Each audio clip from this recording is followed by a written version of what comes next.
नई rail line की घोषणा की गई थी माननीय मंत्री जी, माननीय लालू जी के समय, और आज तक उसकी घोषणा पे कभी सर्वे भी नहीं हुआ। आप ये समझो अब कि घोषणा होती थी, कुछ नहीं होता था।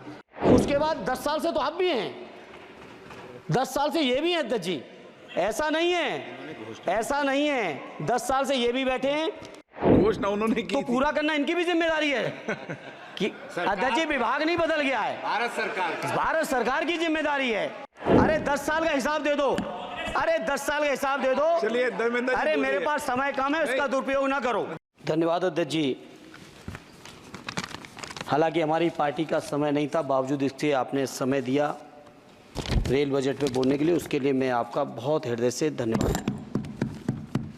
अध्यक्ष जी, बहुत सारे साथियों ने बड़ी जिम्मेदारी की बात कही, जनरल बोगी बढ़ाने से लेके सफाई से लेके उन सभी चीज़ों के साथ अपने को जोड़ते हुए, क्योंकि अध्यक्ष जी मैं आजमगढ़ संसदीय क्षेत्र से निर्वाचित होकर आया हूँ। आजमगढ़ संसदीय क्षेत्र अपने आप में बहुत ऐतिहासिक क्षेत्र है।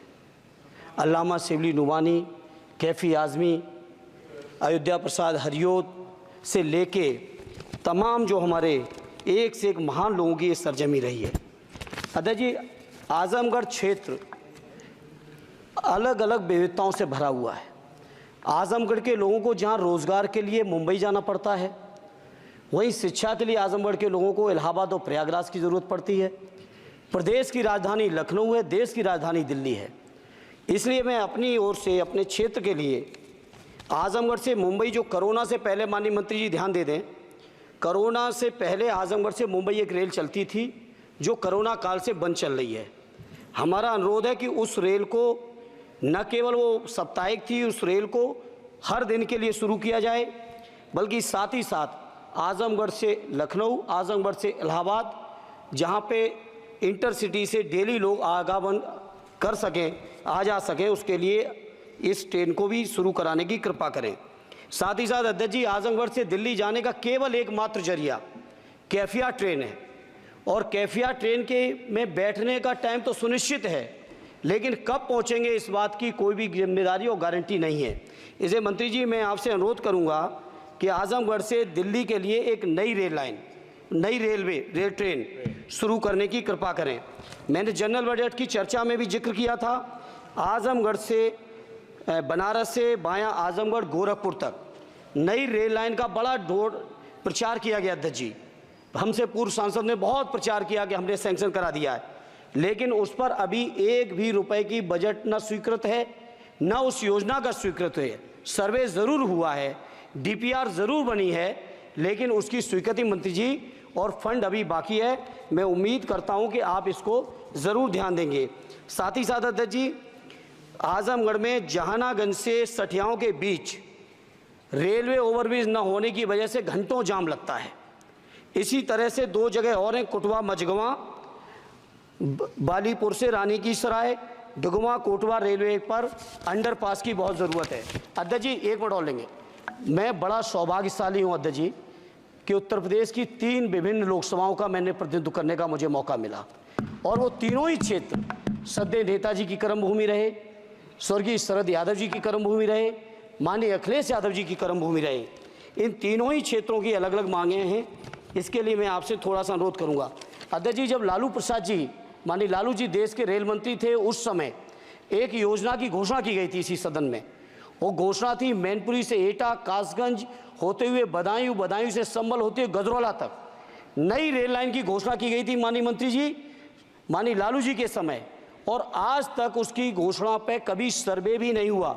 इसलिए मेरा अनुरोध है, वो पुरानी योजना है। धर्मेंद्र जी आप ये समझो अब कि घोषणा होती थी, कुछ नहीं होता था। नहीं, उसके बाद 10 साल से तो आप भी हैं, 10 साल से ये भी हैं अध्यक्ष जी, ऐसा नहीं है 10 साल से ये भी बैठे हैं। चूंकि हमारी पार्टी के पास समय कम है, इसलिए हम उसको ज्यादा लंबा नहीं कहेंगे। दूसरा, मैनपुरी से घोषणा नहीं की थी, घोषणा उन्होंने की तो थी। पूरा करना इनकी भी जिम्मेदारी है कि अध्यक्ष जी विभाग नहीं बदल गया है, भारत सरकार की जिम्मेदारी है। आज जो ये मंत्री जी घोषणा करेंगे, अगले मंत्री की जिम्मेदारी बनेगी, अगले मंत्री की जिम्मेदारी बनेगी।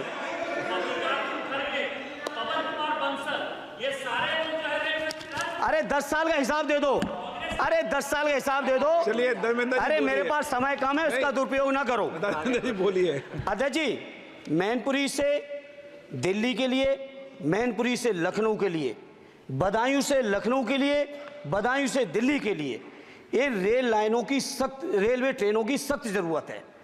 माननीय मंत्री जी, 5वें नंबर की आपकी इकोनॉमी आ गई। आपके पूर्व जो हमारे सदस्य हैं निशिकांत जी, आपके हिसाब से तो सब कुछ बदल गया रेल में। अरे कुछ तो दे दो कि केवल उधर के लिए सब कुछ है। बिल्कुल सही, केवल सब कुछ उधर के लिए है तो सबका साथ सबका विकास का नारा बंद करो। और अगर नारा देना है, नारे को सच बनाना है, प्रधानमंत्री जी की बात को सही साबित करना है, तो माननीय मंत्री जी ये जो मांगे हमने रखी हैं, आजमगढ़ लोकसभा के लिए रखी, मैनपुरी के लिए रखी, आजमगढ़ के लिए, बदायूं के लिए रखी, संभल के लिए रखी, एटा के लिए रखी, इन सभी को पूरी कर दीजिए मंत्री जी। और नहीं कर सकते हैं तो कम से कम इस सदन के अंदर तो सबका साथ सबका विकास नारा देना बंद ही कर दो। और नारा जिस दिन देना बंद कर दोगे और ये कह दोगे कि आप विपक्ष में आपका नहीं करेंगे, उस दिन हम अपने क्षेत्र के लोगों को संतुष्ट भी कर लेंगे। हमारे क्षेत्र के लोग इतने स्वाभिमानी लोग हैं। माननीय अध्यक्ष जी कि आपने मुझे रेल बजट पर बोलने का मौका दिया। मैं माननीय प्रधानमंत्री जी और माननीय रेल मंत्री जी को बहुत बहुत लाइट